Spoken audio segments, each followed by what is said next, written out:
कि अल्लाह ताला आपसे मोहब्बत करने लगें तो फिर इस आयत को जान लीजिए, कुल इन कुंतुम तुहिब्बूनल्लाह फत्तबिऊनी युहब्बिबकुमुल्लाहु व यगफिर लकुम ज़ुनूबकुम।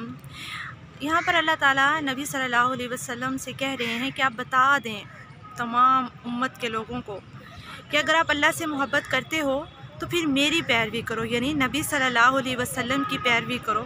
तो इसके बदले में अल्लाह ताला तुमसे मोहब्बत करेगा और तुम्हारे तमाम गुनाहों को भी मुआफ़ कर देगा।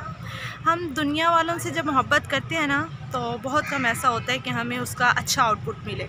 मोस्टली हमें आगे से मोहब्बत नहीं मिलती, लेकिन अल्लाह ताला कह रहे हैं कि मैं तुमसे इसके बदले में मोहब्बत करूँगा और तुम्हारे तमाम गुनाहों को मुआफ़ भी कर दूँगा। तो फिर अल्लाह ताला से मोहब्बत कीजिए, किस तरह से? नबी सल्लल्लाहु अलैहि वसल्लम की अताअत करके। और नबी सल्लल्लाहु अलैहि वसल्लम का रास्ता, आपकी तमाम सुन्नतें, आपका तमाम तरीक़ेकार वो हमारे सामने मौजूद है कुरान और हदीस की सुन्नत में।